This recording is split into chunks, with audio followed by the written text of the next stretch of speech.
Salam alaikum Zoul, bonsoir. Grande victoire, ou du moins un regain d'espoir en la justice internationale pour les plaignants contre le général Nazar, torture et détention illégale. Grande victoire pour Trial, cette ONG suisse qui se dévoue pour l'accès aux droits et à la réparation aux victimes de génocide, de crimes contre l'humanité, de crimes de guerre et de torture et de disparition forcée. Et grande victoire pour tous les acteurs de la société civile suisse et internationaux qui tentent de briser la chape de plomb qui pèse sur les atrocités commises en Algérie contre les populations civiles durant les années 90 et 2000. Rappelons que la plainte déposée par des Algériens en 2011 contre le général Nazar pour torture et détention arbitraire entre 1992 et 1994 avait été classée par le ministère public de la Confédération, le MPC, le 4 janvier 2017. Ce dernier avait refusé de retenir la notion de conflit armé non international pour qualifier la situation régnant en Algérie durant ces années. Ce classement de l'affaire avait eu un immense retentissement en Algérie, autant dans le camp des responsables des exactions que dans celui des victimes, dans celui des auteurs, parce qu'ils craignaient que l'affaire Nazar ne soit le prélude au dévoilement de toutes les atrocités qui ont été commises en Algérie et de la manipulation du terrorisme dit pédagogique par les généraux putschistes. Et grande déception pour les victimes et leurs familles qui avaient cru, après tant d'années de luttes incessantes, que la vérité ne serait jamais faite sur leurs souffrances, sur les carnages de masse, sur la torture systémique, sur les disparitions forcées, sur les viols, sur les exécutions sommaires. Et voici qu'un immense rebondissement vient de se produire. La Cour des plaintes du tribunal pénal fédéral désavoue le ministère public fédéral qui avait classé l'affaire, lui reprochant même de ne pas avoir mené des investigations plus appropriées. La Cour des plaintes du tribunal pénal fédéral, le TPF, a donc retenu comme légitimes les recours déposés par les trois intéressés contre l'ordonnance de classement rendue par le ministère public de la Confédération, le 4 janvier 2017. La Cour des plaintes du tribunal pénal fédéral a notamment retenu que le ministère public aurait dû procéder à des investigations sur les cas signalés de torture.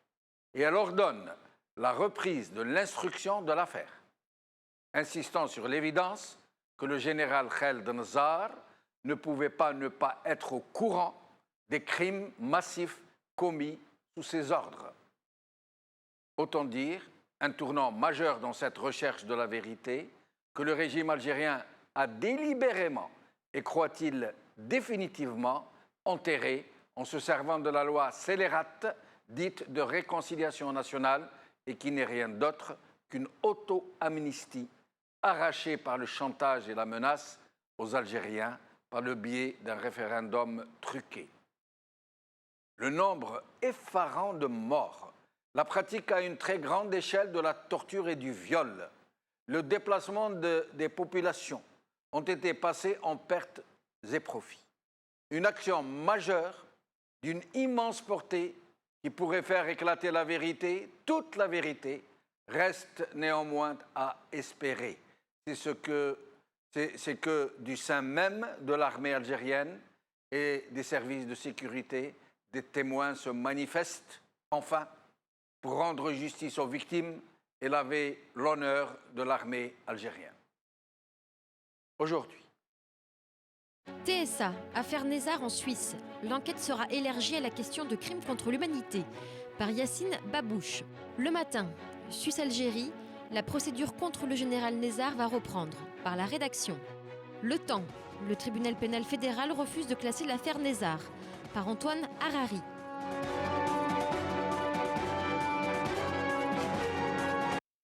La justice internationale rattrape le général Nazar. C'est le titre de notre émission d'aujourd'hui. Avec moi pour en parler, ici sur le plateau, Brahim Younsi, ancien cadre du MDA. Brahim Younsi, merci d'être avec nous. Au téléphone, nous aurons Jean-Baptiste Rivoire, journaliste d'investigation, Bénédicte de Moerloz, avocat responsable de département juridique à Trial, Rachid Mesli, avocat directeur juridique d'Al-Karama, Moussa Bourfis, fils et frère de disparus, association Michel. Nous allons commencer par Jean-Baptiste Rivoire. Merci d'avoir accepté notre invitation. Bonsoir. Bonsoir. Alors, Jean-Baptiste Rivoire, vous qui avez mené des investigations assez poussées sur les moines trappistes, sur d'autres affaires liées au terrorisme pédagogique, qu'est-ce que vous pensez donc de ce retour de manivelle? Parce que Nazar s'était réjoui du classement de l'affaire, et ceux de son clan avec lui, et certaines presses. Et là, le tribunal pénal fédéral vient d'annuler ce classement et ordonner la reprise de l'instruction. Qu'est-ce que vous en pensez, Jean-Baptiste Rivoire? Écoutez, c'est une décision qui va évidemment dans le bon sens. Comme vous l'aviez dit, toutes les victimes de la décennie noire, de la sale guerre en Algérie, auraient besoin, pour avancer et pour transmettre quelque chose de positif à leurs enfants, que la vérité soit dite. Un petit peu comme en Afrique du Sud, hein, comme dirait quelqu'un de connu, pour tourner une page, encore faut-il l'avoir écrite. Je pense que ce serait positif pour l'Algérie que les violences soient clarifiées et que les responsabilités soient faites. Et comment expliquez-vous que parmi des centaines de milliers de victimes, par exemple la torture, elle se compte réellement en centaines de milliers de personnes? Comment expliquez-vous que ces gens-là ne portent pas plainte, n'essayent pas de porter à l'international leurs affaires, puisqu'en Algérie, ce n'est plus possible de porter plainte à cause de la charte sur la réconciliation nationale? Je pense que la pression qui a été exercée sur la population algérienne dans les années 90 par le terrorisme, mais aussi bien sûr par le pouvoir et l'infiltration et la manipulation de la violence terroriste pour terroriser la population, a fait que beaucoup d'Algériens se sont retrouvés dans une situation où il fallait d'abord survivre, manger, aller faire une plainte à l'international, vous imaginez. Et par ailleurs, là c'est une décision positive aujourd'hui, mais il ne faut quand même pas oublier que globalement, beaucoup d'États étrangers ont fermé les yeux sur la terrible répression qui s'est abattue sur la population algérienne quand elle a voulu changer de régime dans les années 90. Je pense à la France notamment, qui a couvert ce qui s'est passé en Algérie, voire vendu des armes de manière illégale. Je pense à des hélicoptères en 94-95, vendus par le gouvernement dont faisait partie Charles Pasqua. Donc voilà, il y a beaucoup de complicité internationale, un refus de reconnaître à l'époque les accords de Rome, etc. Donc je crois que c'est très difficile pour les Algériens, bien sûr, d'être reconnus comme victimes en Algérie, mais peut-être encore plus à l'international. Et la presse française, comment se fait-il qu'elle n'ait pas poussé plus loin toute cette connivence autour d'une certaine France, j'allais dire, et du régime algérien, notamment au sujet de l'affaire des moines trappistes, du complot du métro parisien, du détournement du vol d'Air France? Pourquoi la presse française se fait-elle tellement réservée sur ces sujets? Bon, il y a quelques raisons qui peuvent se comprendre. Il faut savoir que le régime algérien, dans cette période-là, a filtré les journalistes étrangers qui avaient le droit de rentrer. Et dès qu'un journaliste était un peu critique, il ne pouvait pas accéder au terrain algérien. Oui, mais en France. Cela dit, je pense qu'il y a une énorme responsabilité de la presse, notamment française. Pour moi, c'est un énorme échec. Parce que on ne peut pas prôner le pays des droits de l'homme, prôner la transparence, etc. Et quand il y a 20 000 disparus, 100 000, 200 000 morts à 2 heures de Paris, détourner les yeux et faire en permanence des reportages sur des sujets anecdotiques. La presse française s'est coulée dans le moule des autorités algériennes pendant des années. Quand elle y allait, elle acceptait de travailler sous surveillance, sous escorte. Elle a assez peu enquêté. Alors qu'il y avait des témoins étrangers, notamment algériens, je veux dire, qui sortaient du pays, qui étaient prêts à parler. Je me rappellerai toujours du lieutenant Habib Souadia, qui a écrit le livre La sale guerre en 2000, qui est un garçon qui a traversé des épreuves incroyables. Quand il a quitté cette horreur, parce qu'il n'en pouvait plus de mener une politique de répression contre les Algériens, il est arrivé à Paris et il dit « Le monde va m'écouter ».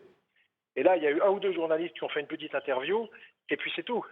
Et Habib a dormi sous les ponts à Paris comme un clochard pendant 6 mois, et tout le monde le laissait crever jusqu'à ce qu'enfin il fasse un livre.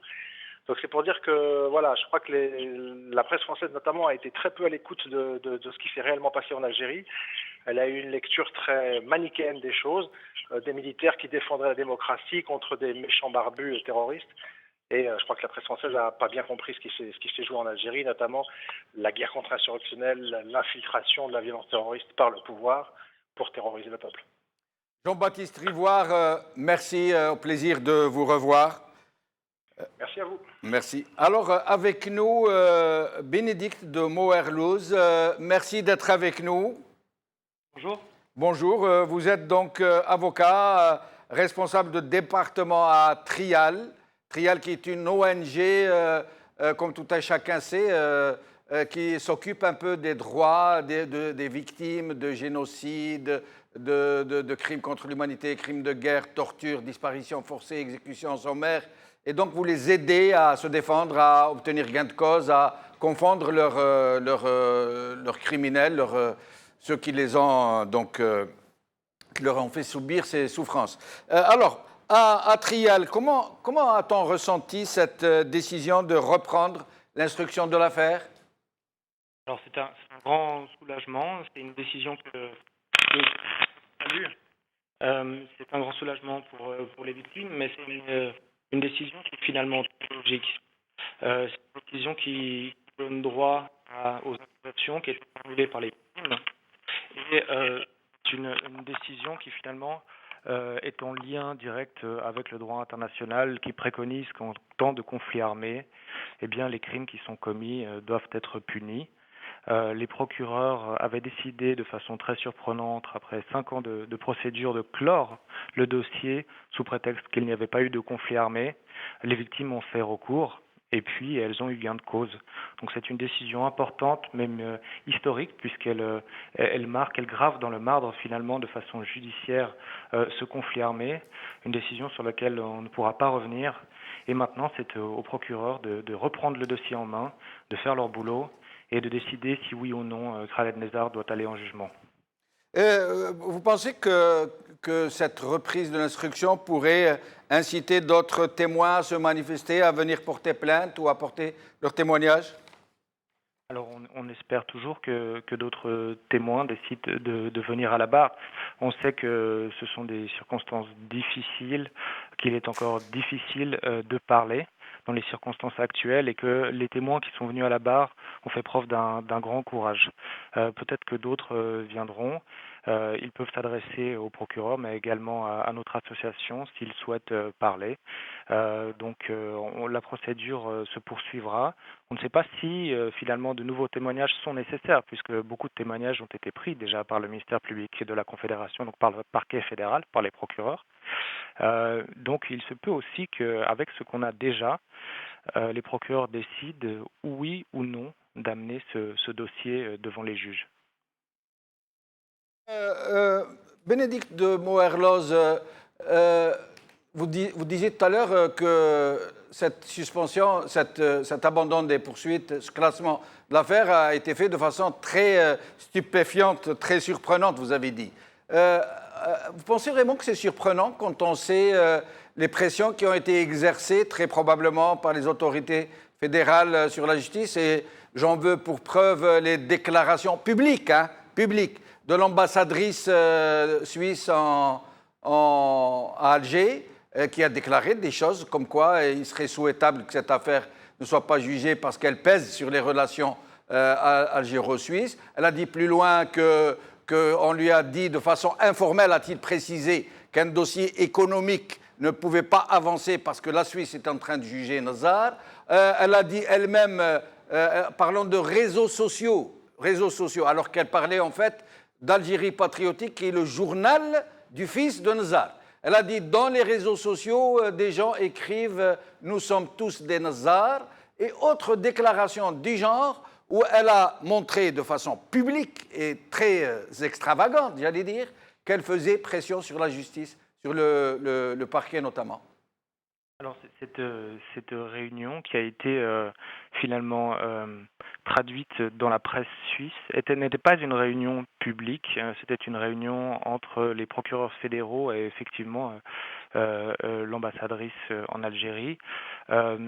Ce procès-verbal de réunion a fuité dans la presse suisse et c'était pour nous en effet des révélations très, très préoccupantes. On espère que le politique n'a pas d'influence sur les procureurs fédéraux. Quoi qu'il en soit, le politique n'a pas d'influence sur le tribunal pénal fédéral qu'il a démontré dans une décision en toute indépendance et qui nous permet de relancer une procédure. Et finalement, c'est un excellent contrôle d'une justice qui est indépendante et qui se livre à un examen à la lumière du droit uniquement et qui force le ministère public de la Confédération, pour le coup, à examiner également le droit et seulement le droit. Bénédicte Moerloz, Trial a accompagné une affaire qui a provoqué une véritable clameur publique un peu partout dans le monde, hein, l'affaire Speriven, je crois. Oui, tout à fait. Vous pourriez nous faire une courte genèse avant que je vous pose une question sur cette affaire? Alors l'affaire Speriven concerne l'ancien chef de la police du Guatemala entre 2004 et 2007. Pendant son mandat, de nombreuses exécutions extrajudiciaires ont été commises. Suite à un énième scandale, il a fui le pays et s'est retrouvé en Suisse, un pays dont il a également la nationalité. Nous avons, comme dans le cas de Khaled Nezar, compilé des preuves, des informations que nous avons soumises aux procureurs qui ont livré une longue enquête, puis traduit M. Speriven en justice. Celui-ci a été condamné à 2 reprises, puis la décision a été également cassée par le tribunal fédéral, donc la Cour suprême, pour des questions procédurales, mais qui montraient aussi l'indépendance de la justice et son bon travail en Suisse.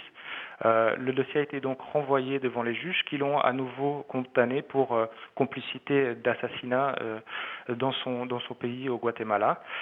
Donc c'est une décision qui est aussi une décision favorable à notre sens, une décision qui rend hommage aux victimes et leur combat contre l'impunité et qu'on peut mettre d'une certaine manière en parallèle avec la décision Nezar, puisque c'est finalement l'impunité qui est combattue et qui remporte des victoires cette année. Et justement, est-ce que vous pensez qu'un jour pourrait venir où le général Nazar et tous les autres généraux putschistes qui sont encore de ce monde et tous leurs complices pourraient subir le même sort que Speriven? Alors, le chemin est encore long. Notre organisation et d'autres se battent pour ça. Des personnes sur le terrain également ont le courage d'affronter des gouvernements répresseurs pour que l'impunité trouve une fin. C'est sûr qu'il y a encore beaucoup de travail, mais comme je le disais, il y a des signes encourageants. On peut voir que cette année, il y a un nombre très important, plus d'une centaine de procédures qui ont été rendues publiques et qui, de façon extraterritoriale, combattent l'impunité et apportent leur grain à la justice internationale. Donc un jour, nous on l'espère, l'impunité cessera. Pour l'instant, il faut encore la combattre et des décisions telles que celle qui a été rendue hier nous encouragent à le faire. Bénédicte de Moerloz, merci infiniment. Au plaisir de vous revoir. Merci beaucoup. Merci. Brahim Younsi, avant de recevoir Rachid Mesli qui nous a demandé de le libérer un peu tôt, un commentaire sur ce qui vient d'être dit? Des choses intéressantes oui. ont été dites. Ce que l'avocat de Trial dit. Oui. Que les généraux algériens... Ah, il y a un souci dans le micro. Nous allons essayer de corriger ça. Rachid Mesli, merci d'être des nôtres. Rachid oui, Mesli. Bonsoir. Bonsoir, vous êtes avocat, directeur juridique d'El Karama, acteur très connu par les Algériens et par les Suisses aussi, pour votre implication aux côtés des opprimés, aux côtés de ceux qui ont subi de la part de leur régime respectif des atrocités multiples et diverses. Rachid Mesli, donc la cour des plaintes auprès du TPF vient de rajouter à la qualification crime de guerre une autre qualification qui est crime contre l'humanité. Est-ce que d'abord vous pourriez nous expliquer ce que ça veut dire et puis nous expliquer la différence entre les deux concepts, les deux qualifications? Oui, alors écoutez, Nazar a été à l'origine poursuivi pour crime de guerre en raison du contenu de la plainte qui était les plaignants ont rapporté avoir été torturés dans les années où Nazar était donc ministre de la Défense. Les crimes de guerre ne nécessitent pas, disons, comme son nom l'indique, le crime de guerre est commis en temps de guerre, en temps de conflit armé, que ce soit un conflit international ou un conflit armé interne. Et donc le tribunal pénal fédéral avait justement à déterminer si réellement en Algérie il y avait un conflit armé interne. Et il a finalement retenu ce qui est du bon sens tout simplement, qu'il s'agissait bien d'un conflit armé interne. Donc les crimes de guerre n'ont pas besoin, il n'est pas besoin qu'ils aient un caractère généralisé et systématique pour être qualifiés de crimes de guerre. Un seul crime peut être considéré comme un crime de guerre, tandis que pour qu'il puisse y avoir de qualification de crime contre l'humanité, il est nécessaire que toutes ces infractions qui sont définies par les conventions de Genève et par le statut de la Cour pénale internationale aient un caractère systématique et généralisé. Alors, le tribunal pénal fédéral considère que peut-être que le caractère systématique de ce type de crime en Algérie est établi et que Nazar peut également être poursuivi, ce qui est également tout à fait logique, de crimes contre l'humanité lorsque l'on sait qu'il est responsable direct de dizaines de milliers de morts, de milliers de cas de disparition forcée, de torture. Tout le monde sait qu'en Algérie, toutes ces violations graves du droit international, du droit pénal international, avaient un caractère tout à fait systématique et généralisé et qu'il visait également une partie de la population. Rachid Mesli, cette décision du tribunal du TPF d'ordonner la reprise de l'instruction, à votre avis, elle représente de l'espoir, vraiment? Bien sûr, ça représente toujours une grande victoire et de l'espoir pour les victimes. Nous espérons que l'affaire va finalement être renvoyée devant une juridiction de jugement. Évidemment, c'est toujours très difficile pour une juridiction étrangère d'examiner des faits qui se sont passés ailleurs, avec un nombre très limité de victimes, un nombre très limité de témoins. Si Nazar avait été jugé en Algérie, il y aurait eu des milliers de personnes qui seraient venues à la barre témoigner de leurs souffrances, témoigner également de ce qu'elles ont elles-mêmes vécu. Nazar est non seulement responsable direct de ces crimes de masse, mais Nazar a participé personnellement. Nous avons des victimes qui nous ont rapporté avoir été torturées par le général Nazar lui-même. Nazar est impliqué personnellement dans ces actes de torture. C'est pour ça qu'il est évidemment difficile pour une juridiction étrangère de juger avec un nombre limité d'éléments de preuve, de juger ce type de crime, mais nous avons quand même bon espoir que le tribunal, la juridiction suisse continuera son travail et rendra justice à toutes ces victimes, une justice qu'elles n'ont pas pu obtenir dans leur pays. Rachid Mesli, comment expliquez-vous que tant de victimes et tant de familles de victimes soient quasiment invisibles? En Algérie, nous comprenons bien qu'elles ne peuvent rien faire à cause de cette histoire de charte pour la réconciliation nationale, qui n'est rien d'autre que de l'auto-amnistie, tout le monde le sait bien.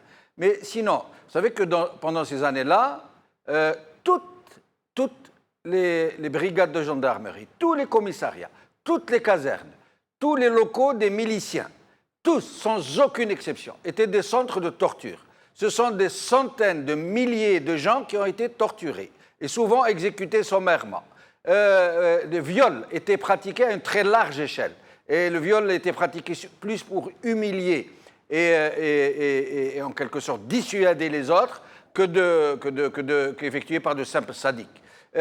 Parmi tous ces gens qui se comptent en millions, ces gens qui ont subi leur famille avec, pourquoi ne se manifestent-ils pas? Pourquoi ne portent-ils pas à l'international leurs témoignages? Et aussi, et là je finis ma question, et aussi, pourquoi n'y a-t-il pas au sein de l'armée, au sein de la police, des gens qui viendraient laver l'honneur de leur institution pour dire non, non, ce n'est pas l'armée, toute l'armée qui a commis ces crimes, nous étions pris en otage, et parmi nous il y a des assassins, des violeurs, des tortionnaires, mais nous, on est des hommes d'honneur, on l'a fait parce qu'on n'avait pas le choix. Pourquoi, à votre avis, Rachid Mesli? Écoutez, pour les victimes, bien sûr, toutes les victimes ne peuvent pas, certaines victimes préfèrent oublier. La plupart des victimes ont encore peur. Jusqu'à aujourd'hui, les gens ont peur en Algérie. Ils ont peur de témoigner, ils ont peur de déposer plainte. Nous avons eu dernièrement une personne qui a osé déposer une plainte devant le comité des droits de l'homme parce que son père a été exécuté sommairement par l'armée dans la région de Djidjil. Lui-même a ensuite été arrêté dernièrement simplement pour avoir publié la décision du comité des droits de l'homme qui condamne, qui reconnaît donc les violations commises par l'Algérie et qui demande donc à l'ouverture d'une enquête qui fait droit donc à la demande de cette victime. Donc les gens ont encore peur. Toutes les personnes non plus ne connaissent pas les ONG qui s'occupent de lutter contre l'impunité comme Trial, mais évidemment, ce qu'il faudrait faire, c'est justement lancer un appel à toutes ces victimes pour qu'elles aient le courage de se manifester.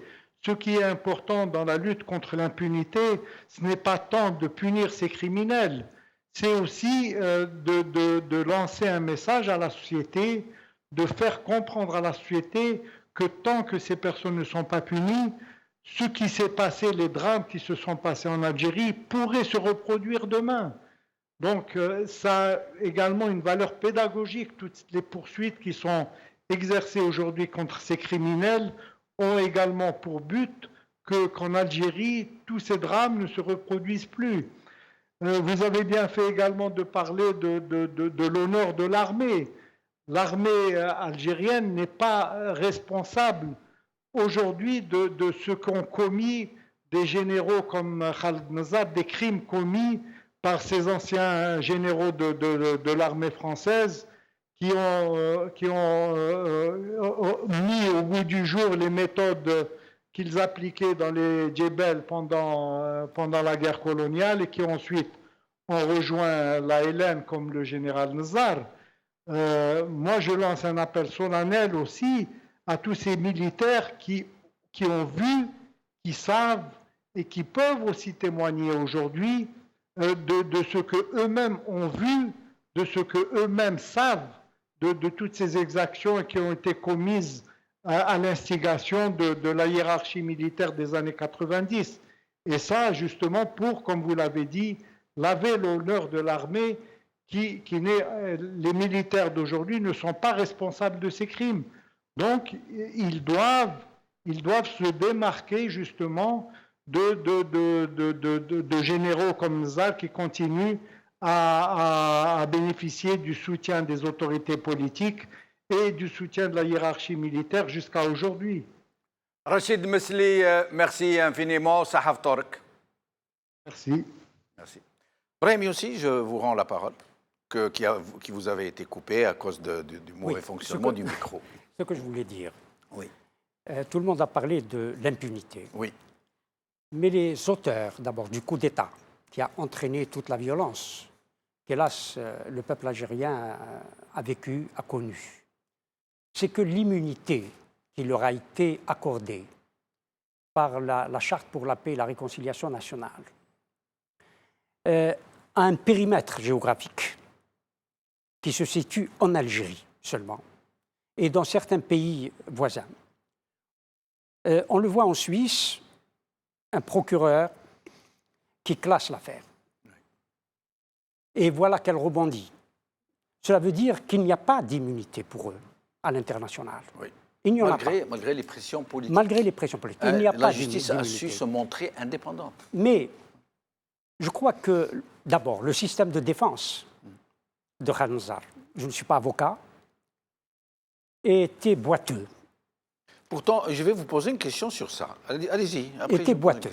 À partir du moment où il a, pour sauver sa peau, je le comprends, Oui. qu'il veuille sauver sa peau, dit qu'il n'y a pas de conflit armé. Contre qui l'armée algérienne, l'armée qu'il commandait, Oui. se battait-elle? Contre qui? Oui. Y avait-il ou non un conflit? Et un conflit armé parce qu'il y a des victimes. Surtout que l'armée avait déclaré que c'était l'autre camp qui avait déclenché les 200 à 250 000 morts. Absolument. Donc il y avait une véritable armée Absolument. en face. Ouais. D'autant que, dans son argumentation, Khanzar dit, en face de nous, il n'y avait quasiment personne. Oui. Des petits groupuscules, en guenilles, dans des casemates, dans des grottes. Pouilleux, morts de faim. Absolument. Oui. Bon, donc, c'est un boomerang qui lui revient, Oui. qui a fait 250 000 morts, 30 000 disparus. etc., etc. Nous connaissons le bilan. Mm. Le problème, c'est que si nous on est là à se débattre dans un procès à l'étranger, c'est parce que la justice n'est pas passée en Algérie, parce que des enquêtes n'ont pas été faites. D'où le mot que lui dénonce à l'époque, qui tue qui? Oui. Mais aujourd'hui, c'est qui a tué qui? Pour faire une justice, pour faire une enquête. Et les crimes, il faut les personnifier, il faut les identifier. Qui a tué effectivement qui? Pour pouvoir juger les gens. Et Même s'il faut leur pardonner. Oui. Bon, mais il faut que les enquêtes soient faites. Il faut que la vérité soit établie par des enquêtes sérieuses. Pour que le pardon puisse venir. Et puis il faut que les gens expriment leur repentir, qu'ils demandent pardon. Le problème de la charte, le problème de la charte pour la paix et la réconciliation nationale, son problème, c'est qu'elle établit un rapport de vainqueur à vaincu. On dit que l'autre camp a sauvé la République. Les agents honorables de l'État. A sauvé la République. Donc il y a un rapport de vainqueur à vaincu. Donc il ne peut pas y avoir de réconciliation ainsi, parce qu'il y a un vaincu. Et ce vaincu, ou il faut le mettre en prison, ou il faut le déchoir de tous ses droits, ce qui s'est fait pour un certain nombre de responsables politiques. Ça, c'est extrêmement grave. Vous parliez de l'amnistie, on parlait de l'amnistie ou de l'auto-amnistie. L'amnistie est possible, à condition qu'il y ait une solution politique qui n'est pas là. Oui, mais eux ont voulu enterrer le dossier, voilà. Au point où il est enterré, y compris sur un plan universitaire, de faire des recherches sur la question. Non seulement, c'est ça le problème. Le problème est là. C'est qu'on instrumentalise et on a instrumentalisé et on continue à instrumentaliser la décennie rouge et en disant qu'il y a des bourreaux, des terroristes, des criminels et de l'autre côté des sauveurs. De ce point de vue-là, il ne peut pas y avoir de réconciliation. Et je rejoins Mesli. Oui. Il faut absolument que les enquêtes et tous les précédents intervenants, il faut absolument que la vérité soit faite, soit établie. Je ne voudrais pas refroidir l'enthousiasme des gens qui sont réjouis de ce réenrôlement de l'affaire, mais ce n'est pas trop lent. Ils ont déposé plainte, ces 3 personnes, en 2011. Le problème, il faut rappeler la première 2011. plainte. Oui. Khanzar n'est pas poursuivi en 2011.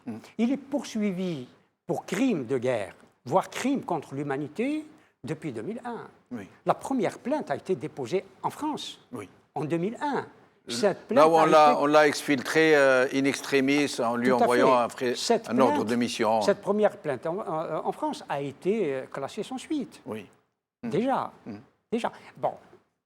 En Suisse, on a tenté de faire la même chose. Or, voilà, grâce à Trial, il faut le dire, grâce aussi aux plaignants qui ont continué à poursuivre Nazar et à réclamer des droits. Oui, mais poursuite. ça dure, c'est Mais trop long. Ça ne peut que durer. 2011, la plupart de ces généraux putschistes sont morts. Nazar a 80 ans passés, il pourrait être passé demain. Oui. Et Mais- donc c'est vraiment, il y a Néanmoins, très on lui peu a- d'espoir, en Oui, fait. Je ne sais pas, je ne sais pas. Je ne sais pas. Bon, peut-être qu'il y aurait une condamnation à titre posthume. Bon, c'est possible. Vous parliez tout à l'heure de ses avocats. On sait que Nazar a une flopée d'avocats très chers, suisses, parmi les meilleurs cabinets suisses. On sait aussi que du côté d'Alger, on met la pression. L'ambassadrice a déclaré publiquement qu'on lui a dit qu'un dossier économique avait été bloqué parce qu'il y a l'affaire Nazar. Clairement, elle l'a reconnu. Qui paye les avocats de Nazar? Et qui est derrière sa protection depuis Alger? Mais on le sait, c'est l'État algérien. C'est l'État qui paye. Oui. C'est l'État qui soutient. L'ambassade algérienne en Suisse, Oui, dont non, mais on c'est nous dit l'État. qu'elle lui livre des voitures avec chauffeur, des accompagnements. Oui, c'est l'État. Bon, D'accord. c'est l'État, point. Oui. Et depuis Alger, quel clan est en train de se tenir? On peut, Non, on mais peut dire aussi je pense que c'est l'ensemble. l'ensemble. C'est l'ensemble. Ils n'ont pas L'État, c'est intérêt à ce l'ensemble. que cette Non, non. histoire. Non, non, parce que Pourtant, tout le monde serait les éclaboussé. putschistes en question ne sont plus au pouvoir. Ils sont vraiment à la périphérie aujourd'hui. Oui, mais je pense que le pouvoir politique actuel, les gens dont vous parlez, il y a une espèce de modus vivendi entre les uns et les autres pour que tout le monde soit protégé. Nous allons demander à Moussa Bourfis. Moussa Bourfis, merci d'être avec nous. Bonjour et merci pour l'invitation. Merci. Alors, vous êtes fils et frère de disparus. On a enlevé votre père et votre... Vous allez nous dire qui. Vous êtes membre fondateur de l'association Michel des enfants de disparus forcés. D'abord, votre fils et frère de disparus, expliquez-nous un peu. Vous étiez déjà passé sur le top 3, mais pour rappeler à nos téléspectateurs. Pour revenir sur l'histoire de mon frère aîné et de mon père, donc mon frère aîné a été arrêté par la gendarmerie en 1996 et a disparu depuis. Et pour mon père, il a été arrêté donc la même année, en 1996, par l'Armée nationale populaire et transféré au niveau du siège du secteur militaire opérationnel de Gigel, donc le siège de l'antenne locale du DRS, et disparu depuis avec une dizaine d'autres personnes kidnappées de notre village. Vous êtes vous-même médecin légiste et vous avez une certaine spécialité, je crois. Oui, je me suis spécialisé en anthropologie médico-légale, donc dans le but de pouvoir un jour apporter une contribution pour la vérité et la justice. Et particulièrement pour essayer d'identifier les restes qui ont été enterrés sous X, entre autres? Tout à fait, tout à fait. Que ce soit en ce qui concerne les tombes sous X ou bien les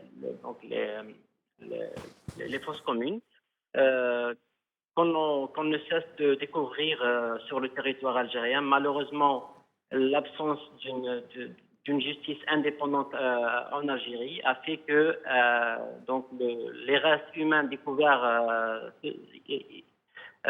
ici et par là disparaissent encore une fois. Alors, donc, oui, je vous en prie. Oui. Alors, donc le but du projet, c'est de pouvoir un jour travailler sur ces restes humains et faire donc utiliser les techniques scientifiques pour pouvoir faire le lien avec la comparaison avec l'ADN des proches en vie ou bien décédés. Alors, quel sentiment vous a inspiré cette décision du TPF d'annuler la décision de classement de cette affaire? Comme victime, bien sûr, nous nous félicitons de cette décision du tribunal pénal fédéral suisse. Donc, pour nous, c'est très encourageant pour pour nous maintenir sur la piste de ce combat pour la vérité et la justice. Non seulement nous pensons contribuer positivement par l'apport de témoins, mais aussi cette décision va nous encourager et encouragera certainement d'autres victimes, pas seulement des témoins, à venir porter plainte et contribuer à cette démarche pour la vérité et la justice. Justement, Moussa Bourfis, pourquoi malgré leur organisation, leur volonté d'aller au bout pour faire éclater la vérité, les familles de disparus qui sont en train de disparaître les uns après les autres, les mamans et les papas surtout, pourquoi n'essayent-ils pas de porter plainte à l'international, puisqu'en Algérie, c'est lettre morte?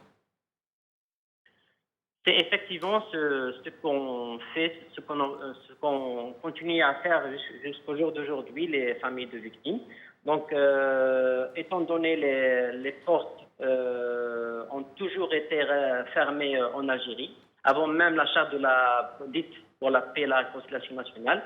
Donc, il n'y avait aucune possibilité de porter plainte en Algérie. Bien au contraire, il y avait de grandes menaces de mort qui pesaient sur les familles de victimes qui alors osaient dénoncer les génocidaires en Algérie. Donc, bien sûr, après la dite charte pour la paix et la réconciliation nationale, donc toute possibilité de poursuite en Algérie est devenue impossible. Et nous n'avions aucune alternative que de, pour le moment, essayer de porter plainte au niveau international, que ce soit au niveau d'une juridiction nationale ou bien porter plainte au niveau des mécanismes des Nations Unies, y compris le Comité des droits de l'homme de l'ONU. Donc, où nous avons pu avoir une trentaine de condamnations sur le territoire national sur des faits qui remontent à la décennie des années 90. Restez avec nous, Moussa Bourfis. Brahim Younsi, aujourd'hui, c'est Nazar qui est sur la sellette, au banc des accusés, si on peut dire, qui peut être au banc des accusés demain. Mais en fait, ce n'est pas Nazar tout seul, ni même les généraux qui l'accompagnent, qui ont tué 250 000 gens, qui ont enlevé 20 à 30 000 personnes, qui ont violé et torturé des centaines de milliers de gens. On vient nous dire aujourd'hui, non, l'armée est intacte, elle est indemne de ce déshonneur, ce sont des assassins, nous on n'a rien à voir. Ou pareil pour la police, pareil. En fait, on n'a pas pu faire autant de victimes avec quelques généraux. Bien sûr que Nazar n'est pas le seul. Oui. Pourquoi ne désigne-t-on pas de façon claire les institutions dont les membres n'ont pas voulu se démarquer? Moi j'ai très rarement entendu parler de quelques officiers qui ont déserté, des hommes d'honneur, qui ont dit non, nous ne voulons plus rester dans cette armée qui tue, qui torture, qui viole. Mais les autres en sont restés, ils ont accepté. Oui, la responsabilité pénale est personnelle et individuelle. Oui. C'est-à-dire qu'il faut donner des noms. Bon, Nazar concentre tout cela. Tout le monde... Parce qu'il était ministre de la Défense. Il était chef d'état-major, il était ministre de la Défense. C'est l'un des putschistes. Sinon celui qui a fait ou inspiré le putsch, etc. Donc tout se focalise sur sa personne. Mais effectivement, il y a d'autres généraux. Oui. Il y a d'autres généraux. Mais pas seulement des généraux. Pas seulement des généraux, bien évidemment. Moi, j'ai connu un capitaine de l'armée à Oran. Je peux même dire son nom. Il s'appelle Yassine Rahmoun. Il était basé à Tlilette. Et il m'a avoué... Lui-même, il pensait que j'étais de son camp. Il m'a avoué qu'il tuait 7 à 8 personnes qu'on lui ramenait à la caserne, qui étaient torturées un peu partout dans la région. Et quand ils n'étaient plus présentables, quand ils avaient un œil de parti ou quand on leur avait coupé un bras. Alors lui, il me disait, je suis chargé de l'exécution. On me les ramène avec un véritable bordereau d'envoi. Colis. Il m'a dit, je les tue de ma main. Et le lendemain, on les charge dans des hélicoptères ou dans des camions et nous allons les jeter dans les maquis pour faire croire qu'ils ont... Donc, ce n'est pas seulement les généraux. Ça a été très bas au sein du commandement. Bien sûr. Oui. Mais ça, nous le savons. Et nous avons tous, et j'en ai, et beaucoup de témoignages Oui. de militaires Oui, qui oui. m'ont raconté ce type d'exaction, les exécutions sommaires. Et au niveau, y compris de soldats. Oui, oui, oui, oui. De soldats, Absolument. tout simplement. Oui. C'est la raison pour laquelle une enquête, des enquêtes doivent être initiées, doivent être faites. Sinon, il faut absolument un débat national. Si on veut sortir par le haut, Oui. si on veut sortir par le haut, c'est-à-dire, c'est politiquement que cela doit se faire. Mais qu'est-ce qui Et ce n'est empêche qu'à ce moment-là, Oui. ce n'est qu'à ce moment-là que le pardon peut se donner et l'amnistie peut se peut se faire, peut être prononcée, peut être dite de façon claire, officielle, de façon claire, etc. Que la victime et les victimes pardonnent à leurs Oui. bourreaux. Et cela est possible. Parce qu'il y a derrière un pays, il y a un État. Vous-même, il y a vous avez un frère disparu. Oui, oui, bien sûr. Brahim Et moi, j'ai Yonsi. cité les noms. Brahim- J'ai cité les noms de Oui. tous ceux de toute la chaîne. Oui. Qui Citez-les a- encore. Qui a participé. Je n'ai pas, en fait, de l'ancien patron du DRS, Toufik Medienne, jusqu'au commissaire Issouri. Oui. Qui ont dirigeait. été impliqués dans l'enlèvement de votre frère. Ben oui. Parce qu'il était au commissariat central. Et puis, bon, Issouli est connu, le commissaire Issouli était un des patrons du centre de Bouzévéa, où des tortures atroces Oui. ont été commises sur des gens. Oui. Bon, voilà, moi j'ai cité toute la chaîne, y compris l'ancien ministre de l'Intérieur, Salim Saadi, parce que c'est la police, c'est-à-dire qu'il était le patron de la police. Il a donné des ordres ou pas, Oui. mais Il était il était responsable de la police. Oui. Donc, son autorité, ne serait-ce que morale et politique, est engagée et impliquée, qu'il le veuille ou non. Sinon, il n'avait qu'à contrôler ou donner des ordres. Mais sur le plan de l'honneur, Brahim Yonsi, nous savons tous très bien, nous sommes Algériens, nous sommes des êtres humains, et l'Algérie c'est un peu comme tous les autres pays du monde. Hein, on ne peut pas dire, par exemple, dans l'armée, il n'y a que des assassins. Il y a des hommes d'honneur, véritablement, nous en connaissons personnellement, vous et moi. Pourquoi ces gens ne se manifestent-ils pas? Pourquoi ne brisent-ils pas la chape de plomb? Ils sont la majorité, en plus. Mais c'est extrêmement difficile. Pas peur de perdre leur carrière? Pas seulement, je ne crois pas que ça... Pas seulement. Il y a des gens qui ont déserté, vous en connaissez, je ne vais pas donner... Moi, j'aimerais justement citer le nom de l'un d'eux. Ils sont nombreux.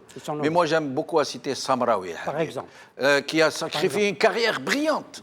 Il était lieutenant-colonel du DRS, installé en Allemagne. Il avait toutes les possibilités. Il a refusé de faire assassiner des gens. Il a démissionné. Il a tout perdu. Aujourd'hui, il est dans des situations... Moi, je lui ai posé quelques questions,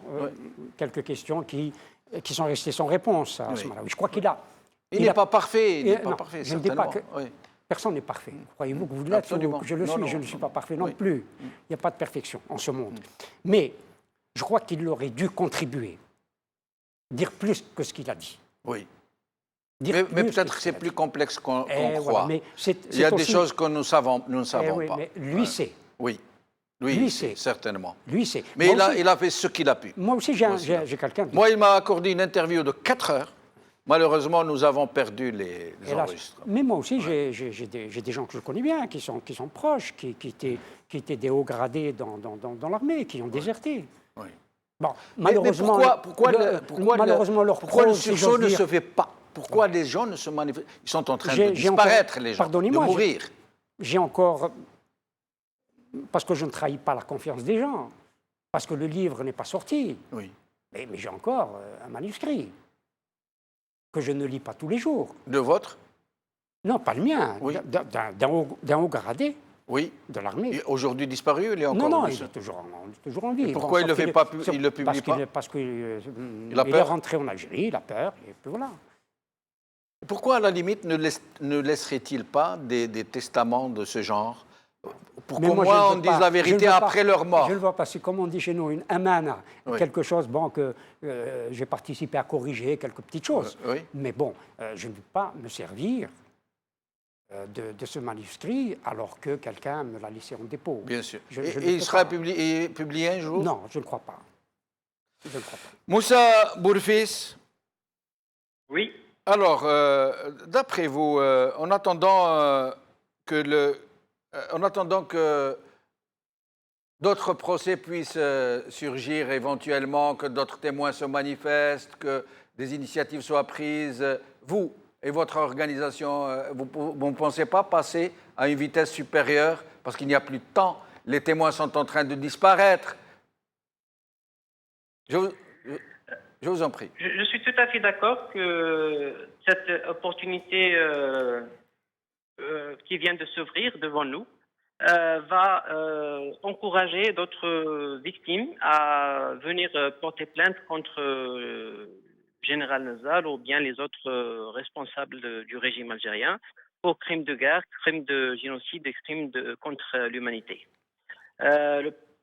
Bien entendu, le point problématique, c'est bien la confiance envers donc la justice internationale en général, c'est-à-dire les mécanismes des Nations Unies, ou bien au niveau des juridictions nationales de certains pays. Donc, nous avons malheureusement constaté qu'il y a des tentatives de pression politique contre certaines juridictions. Bon, on espère bien que cette affaire Nazar en Suisse va aboutir à une condamnation. Et donc, ce sera très encourageant pour nous à pouvoir convaincre d'autres victimes à venir porter plainte. Merci Moussa Bourfis, au plaisir de vous revoir. Brahim aussi, on n'a plus de temps, mais je vous laisse le mot de la fin si vous avez quelque chose à dire. Si des victimes ont peur de porter plainte, il y a des organisations comme SOS Disparus, par exemple, qui détiennent des milliers de dossiers de disparus, mais ne s'engagent pas. Ne déposent pas ces dossiers-là, soit devant la justice suisse ou d'autres justices. Pourquoi ils les gardent alors? Voilà le problème. Pourquoi gardent-ils ou gardent-elles ces dossiers, alors que c'est des milliers de dossiers référencés? Des milliers de dossiers référencés. À quoi ça sert? Il y a d'autres associations. Pour l'histoire? Il y a des avocats qui détiennent des dossiers. Je ne vais pas donner des noms. Qui détiennent des dossiers sérieux, très lourds, mais qu'ils gardent par devers eux. Pourquoi ils les gardent? Voilà, à la limite, ne les remettent-ils pas à d'autres personnes qui pourraient s'en... Ils pourraient les remettre à Trial. Par exemple, oui. S'associer pour eux-mêmes, les rendre publics, avec l'accord des parents, des familles. En Algérie, ce n'est pas possible à cause de la charte pour la réconciliation nationale. Non, mais le faire, on le voit.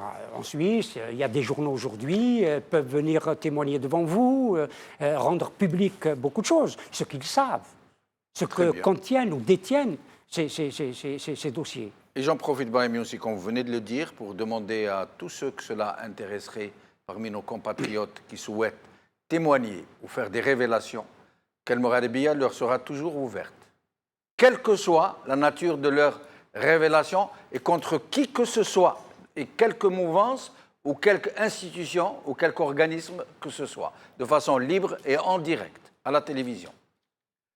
Merci à mes invités, merci à vous, chers amis, d'avoir suivi cette émission. Qawala khair ou sahaf torkum.